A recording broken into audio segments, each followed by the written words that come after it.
Well, ladies and gentlemen and brethren, thank you for all coming here today. It's a very hot day, so I won't go on too long. I'm sure you'll appreciate that. But I know some of you travelled great distances, England, Wales, and from Greece. Of course, we have our brethren from Greece as well. But we have a very special guest here as well, which we are honoured to present.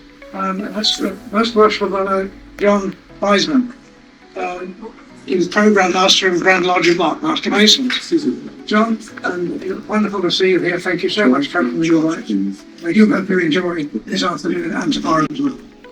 Lima, thank you very much for your kind welcome, and I'm sure we're in for a delightful couple of days.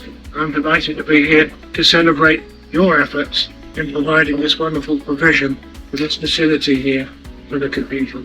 We are here on a very important occasion for the Masonic Order of Athelstan, of course, the King Athelstan Memorial Foundation, and for York Minster Fund as well, which I'll explain a little bit more. So our first visit here, which was with Derek Broderick and Michael Carter, was in January in 2024. And where you're standing now was a building site. In fact, the foundations of this building had actually just been laid. And it was January, so the temperature was a little bit different as it is today. And we did say that one of the things that we wanted in June in York was it not to rain. So the gods have smiled on us. They've just decided to put us into an oven instead, which is fabulous.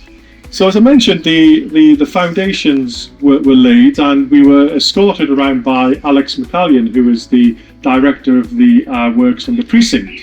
And he was extolling the idea that they had with regards to their specific project, which is the precinct neighbourhood plan. And part of that precinct neighbourhood plan was the moving of the Stonemasons Lodge into a centre of excellence, and also providing accommodation for apprentice stonemasons. Now, I mentioned foundations, and when we were here, it was indeed just a concrete slab, and you will all understand when I say what a wonderful superstructure has been erected on those foundations. And when we were here, Derek and Michael and myself, with Alex, and we met with Neil Sanderson, who's just retired as the director of the York Minster Fund, they suggested that we might be interested in actually sponsoring one of these modules. And I have to pay tribute now to Right Worshipful Brother David Chambers, who I know is here. David introduced us, and here we are today. Art and science that has developed into speculative Freemasonry, which we all enjoy today. The next year was 926. Now 926 has an incredible resonance for Freemasons, because it was in the year 926 that King Athelstan caused his half-brother, Prince Edwin, to call a General Assembly of Operative Masons, guess where? Here, at York. Obviously not very far from here.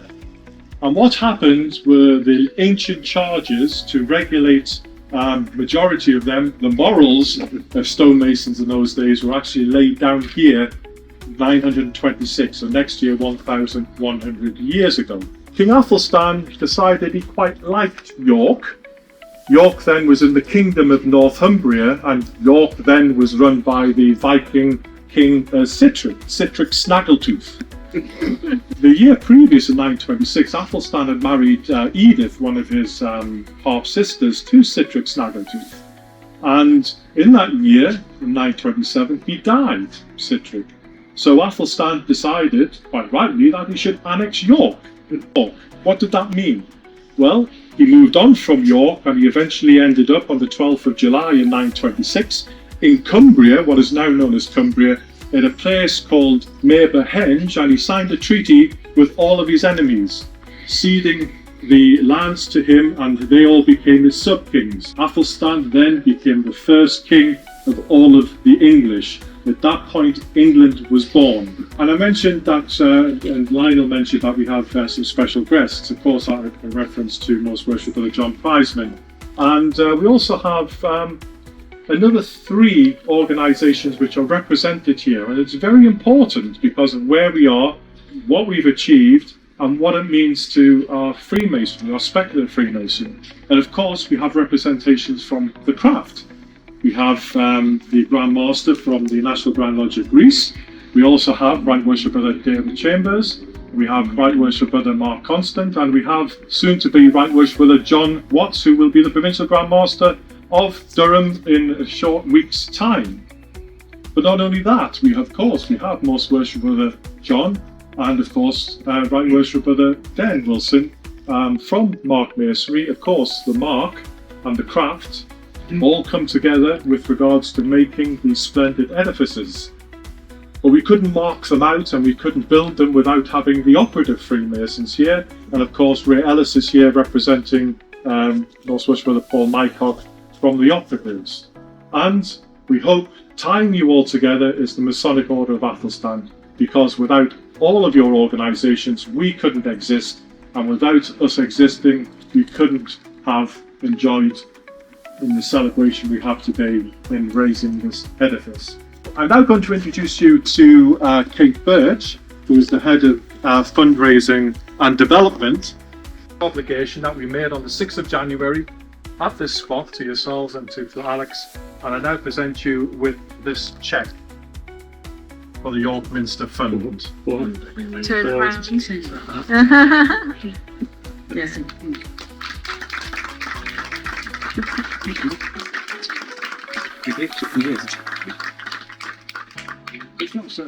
Right, if I can just say a few words on behalf of York Minster. We're delighted to welcome you all here today as our honoured guests. We're exceptionally grateful for your generous support. A project like this doesn't come cheap, as you can imagine, and the support of everyone who has contributed via the Athelstan Foundation. We deeply, deeply value that, so thank you. This is one of the most exciting places. It will really transform the future for particularly young people with an interest in heritage skills and training and technology. And we hope that we can welcome you back again as our apprentices progress. The first should be moving in from this September. It will be available to all our new Masons, joiners and building apprentices. And we will also welcome, I hope our overseas visitors will appreciate, people from across the world who will come from our cathedral partners to stay here and to live in a true Masons Lodge model, eating together, sharing the same living space and working together in the workrooms. If I can finish by saying that the values of York Minster, I was really interested to see, seem to really correlate with yours as a group. We really value respect, integrity, and most importantly, friendship. And I think this centre and your generous donation really bring all those things together. So thank you so much.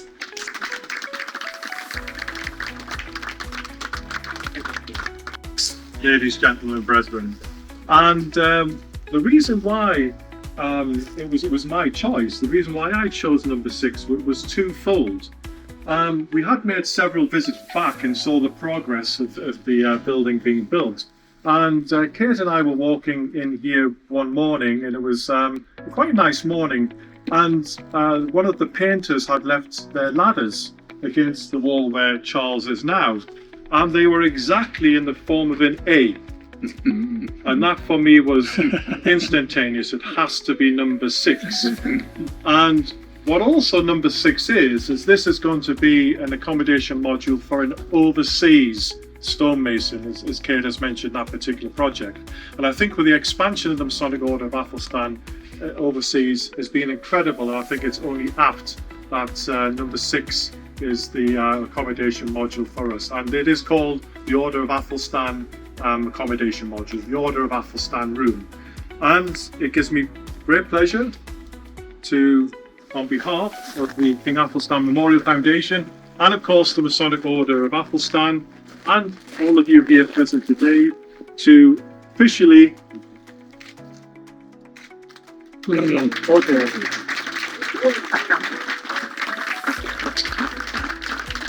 Thank you. So, ladies, gentlemen, brethren, I'd ask our very important guests to now have a look at the accommodation module. John and Kate, could I invite you into the Order of Athelstan accommodation module? Yeah.